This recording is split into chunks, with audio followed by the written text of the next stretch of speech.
Hey viewers, how's it going? So quite recently I've seen a few American YouTubers post their videos on their lights, fans, and switches and all stuff like that in their homes. So I'm feeling quite tempted to do one of these as well, but in the UK. So before I start, I'm gonna take you for a quick room tour. So on this side we've got an entrance as well as a kitchen area. And on the opposite side, we've got the living room area plus a balcony right behind the curtain. But unfortunately, for privacy reasons, I'm not gonna walk you to the balcony, so sorry for that. And on this side, this leads to the open, bedroom area. There it is. And finally, a bathroom.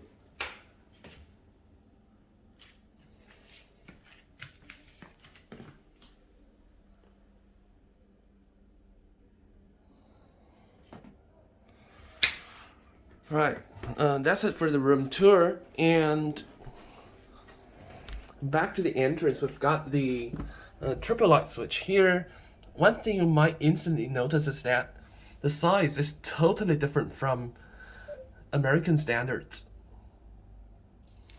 And it's like 85 by 85 or 86 by 86. I'm not sure what's the exact size, but they should be interchangeable anyway. They are. And as I noticed, these are manufactured by BG, which stands for British General. But interestingly though, it doesn't have the brand labels printed or engraved on the casing. And thirdly, this is made of metal. And according to British, I don't know, I don't really know the exact title, but I'll just call them electrical regulations for now. They require all these metal stuff to be earthed, or if there is any metal back box behind, it also has to be earthed. Just literally anything metal has to be earthed. It's quite strict, isn't it? But but I really, yeah, it's really good. And one last thing I'm gonna say before I demonstrate is that by British default, it's so these switches are in such a way that I mean, unless it's two-way control, then it's then up is off and down is on. So this is exactly the opposite from the US default. So now I'll just start my demonstration, and this one goes to the 6 spotlights, as you can see within the frame, and 3 of them has burned out, but I don't think I really need those. So I never bother servicing them. I better leave them as they are. And for these 2 spotlights, which illuminate the kitchen area, it is controlled by another switch, a dedicated switch here. So that means the one on the left controls 6 spotlights, and this one controls only 2 for the kitchen area. And the one in the middle goes to the balcony. I'm gonna show here.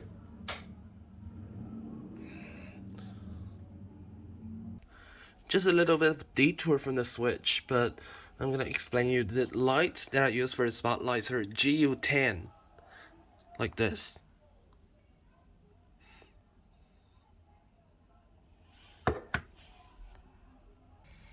Now next in the row, we have these appliance switches in the kitchen area. And the one on the left goes to the entire, cooker hood, including the lights. Well, I just turn the fan on to show you. Now, if I turn it off, now just turn the light off and then just, yeah.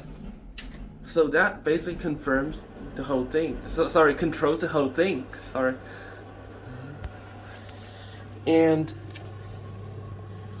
the second one here goes to the microwave, but unfortunately, it's totally dead, doing absolutely nothing.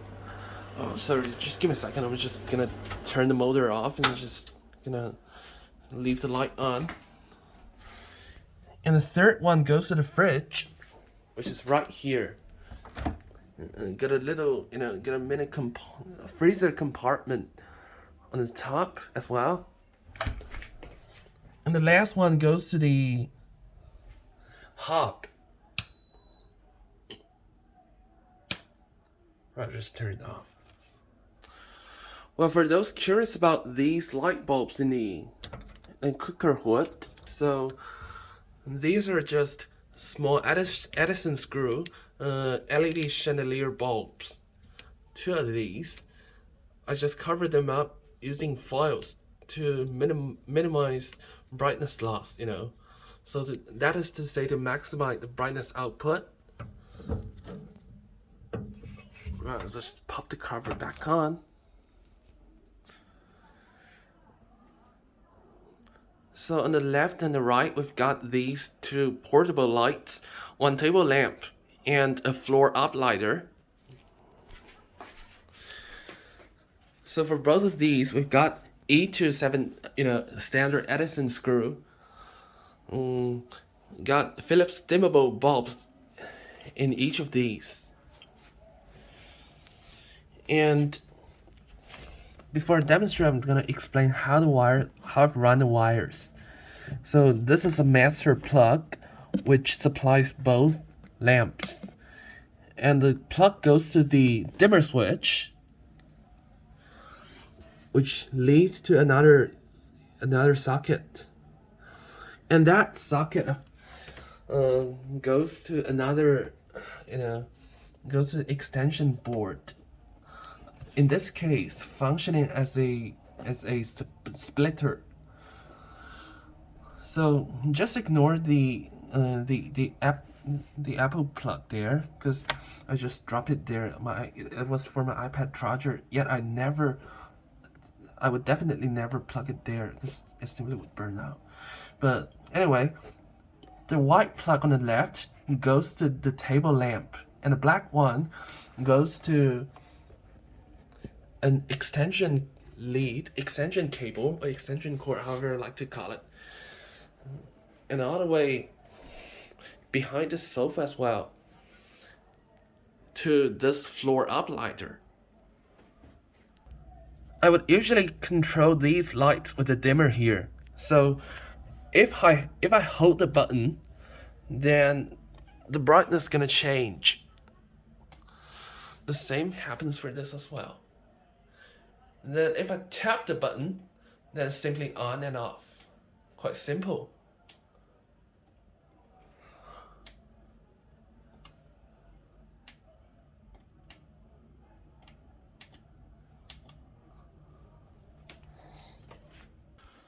So in the bedroom area, there it is.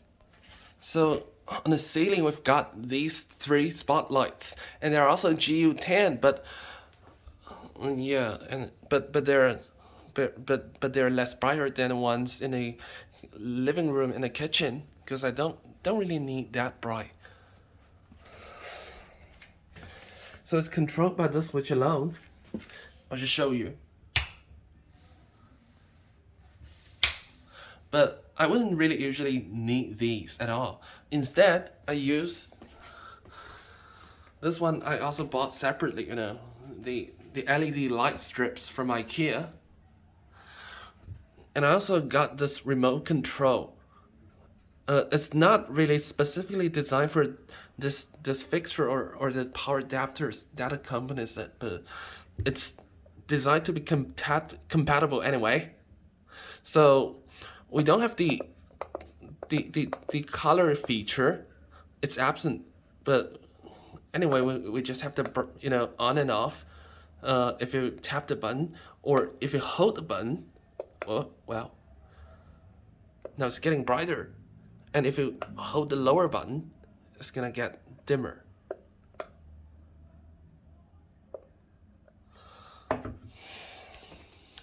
And here we've got the Christmas lights that I got from IKEA as well.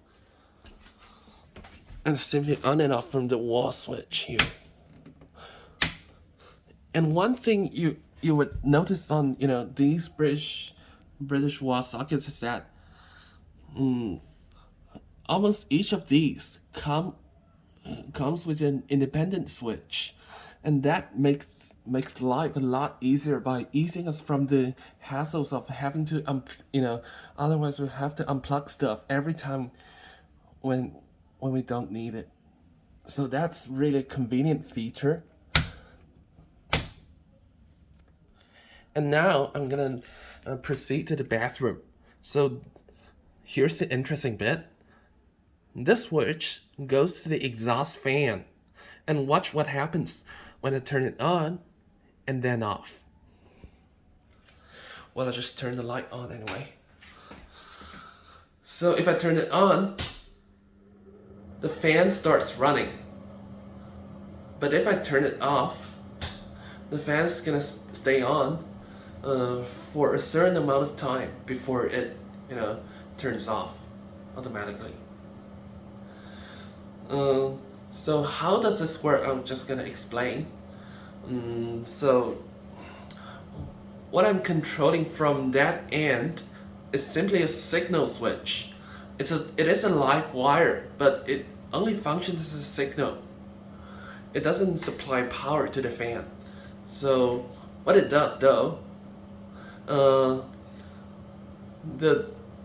exhaust fan there has a built-in microchip which tells the fan what to do in response to signals.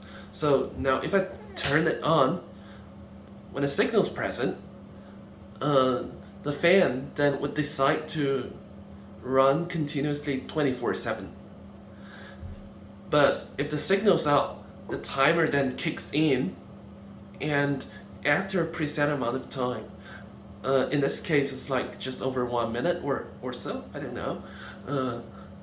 After that time, that the fan would simply turn off. That means the fan is powered by another, another permanent life. But despite the name, it's also got a switch right above the normal switch. So this one, if we turn it off, the fan is gone because it does cut off the permanent life. But to explain such a fancy name, isolator, well, it doesn't cut off just the permanent life, but also the neutral and the earth as well. By doing so, it isolates the entire exhaust fan from the electrical system. I mean, literally any electrical connection, to make it safe for servicing. Because I noticed though, exhaust fans used to be a quite common, cause for the house fires in the UK. So that acts as a very, very effective fail-safe. And the fact that it's placed this far above ground level is, that's just because it is not intended as a normal switch for one to use in everyday life. Instead, it's just a fail-safe. Not gonna. So usually, in normal circumstances, this should be left on, and no one should really touch it. But for demonstration purposes, I don't really care since I'm a rebel. and this one goes to the bathroom lights and is simple, simply on and off. Nothing really special. But what I appreciate though is that the light and the fan signal, strictly speaking, are wired on separate switches to enable these to be controlled separately. Because otherwise, if we combine them into a single switch, then when we turn the light on, the fan would come on at the same time. That's not really a problem. But if we turn it off, then the fan is definitely, the timer would definitely kick in and the fan would definitely turn off after a certain amount of time. And that really would cause trouble when we need the fan to run longer without leaving the light on. So this doesn't have the problem. So after taking showers or probably using the toilet, also like that, or in some cases I might need to apply the bleach, which stings a lot, get a really really thick smell. In those cases, I really need the fan to run for, in worst cases, over 1 day. So this is quite a friendly feature. So I hope if you enjoyed the video, and thanks for watching. See you soon.